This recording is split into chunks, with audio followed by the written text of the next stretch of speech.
My previous pastor, Father Patrick Kennedy at St. Olaf in Minneapolis, a wise, seasoned, notice I'm not saying old, but I guess I sort of am, aren't I? An experienced pastor of our church. I was very blessed to be able to spend a year under his mentorship, and he was a great example for me in many ways, and I'm very grateful for many pieces of advice that he gave me, but one stands out in particular. He would often say to me, at first gently, but the more I refused to listen to it, more sternly, he would say, "Ben, no is just as good an answer as yes. No is just as good an answer as yes." And then as time went on, and as I sort of refused to listen to it, what did I say last week? How many times do I have to tell you? No is just as good an answer as yes. And what Father was doing was trying to be a sort of spiritual father for me, trying to protect me. It was a very beautiful thing. That union and that brotherhood in the priesthood and that fatherly sense that he had. I deeply appreciate it. What he was trying to do was prevent me from a temptation, falling prey to a temptation that many of us face, taking on too much, saying yes to too many things. It's okay to say no once in a while. If in our prudential judgment, and the Lord gives us that gift of prudence, making right decisions about important things, the Lord gives us that so that we don't do harm to ourselves. It's a very great temptation in our time which values efficiency and productivity so much. We judge ourselves by how much we do, how much we get done. We are measured by accomplishments, and so he was trying to protect me from that. It's okay to say no to something once in a while, to do so firmly but gently and in keeping with prudence.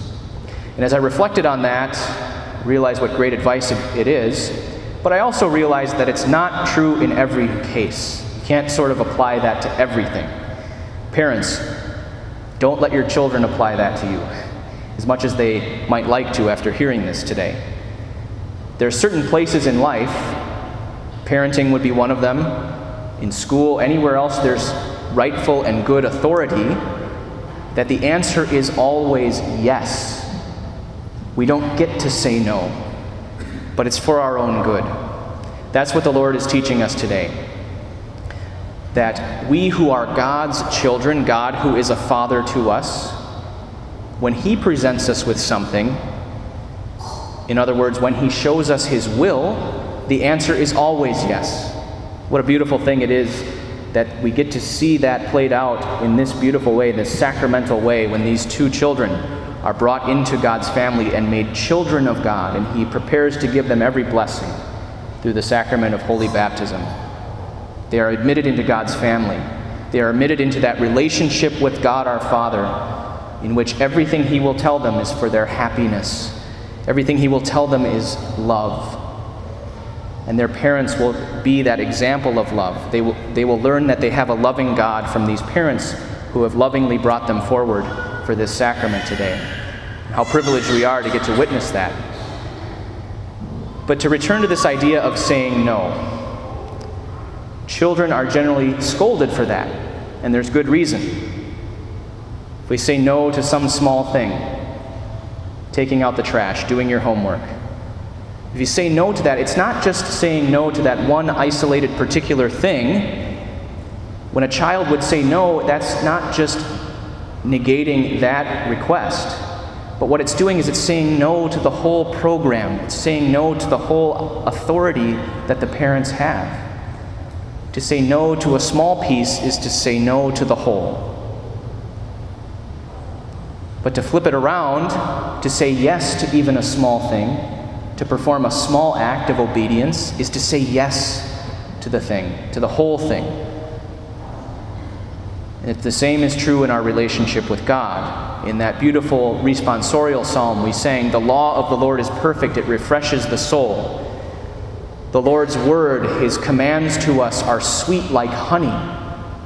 We don't always experience them that way, because like children, and we all are all children of God, sometimes those laws, sometimes those commands seem burdensome, sometimes they seem confusing. But if we learn to say yes to even the smallest thing, what we're doing is we're saying yes to the whole.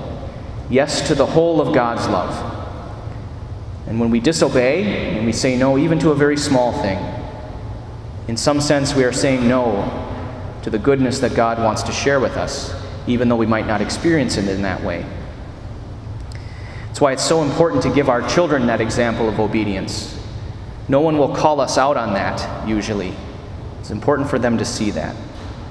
Who of us has not had that experience on either side of that issue, or either side of this kind of phenomenon of obedience, where we look back at a decision we made, at an act, maybe a small act of obedience to something that we didn't particularly want to do, and said, I didn't get it then, but now it makes sense. I see how it was tied to the whole. I see how it was better for me in the end. And who of us have not had that experience? I know I've had it looking back in some of my exchanges with my parents, where I said, if I only had understood, if I'd only just said yes instead of saying no, now I see how it was part of their whole program of love for me. The Lord wants us to understand that. He wants us to understand that it is possible through acts of disobedience, through acts of saying no, that we can separate ourselves from Him in the reality of sin. That He speaks of that eternal reward for the one who gives a cup of cold water. A small act of love, a small act of mercy can gain for us our eternal reward. And then He goes on and He uses this strong language about cutting off a hand, a foot, plucking out an eye, to say that the possibility of punishment is real. The unquenchable fire. It was a great moment of freedom in my life, a great moment of liberation for me when I realized I am capable of hell. Yes, Father just said it, okay? I am capable of hell.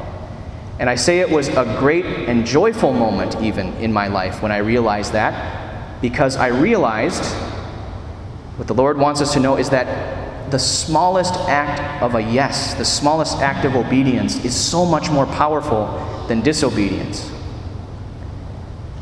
By realizing that I'm capable of cutting myself off from God, I realize that every act of my life, every moral decision I make, can strengthen my relationship with God, can make His law seem even sweeter and sweeter and sweeter until I would only want to do His will. I'd love His will and love Him so much that I could never conceive of stepping away from that. That's the gift that's given to these children today. That's the gift that's been given to all of us, to say yes to God. And it doesn't have to be some great and dramatic thing. The smallest act of obedience, the smallest act, that cup of cold water, that's what the souls in heaven see. That's what the Lord wants us to see. That's the vision He wants us to have when we arrive in heaven one day and we see that all of those little yeses ratified our choice for God and our eternal happiness with Him. And that's what the souls in hell and purgatory lament, are all those little no's. All those little no's where we said no to God, when we could have said yes, when we could have trusted Him and said yes. But remember that every yes is a yes to God, and how much importance that gives even the smallest decision we make. Everything we do matters eternally. C.S. Lewis, the great C.S. Lewis, said this about this point of decision that we often have to make between obedience and disobedience, the little yes and the little no. He says that in the end, there are only two kinds of people: the people who said to God, "Thy will be done," and the ones to whom God says, "Thy will be done."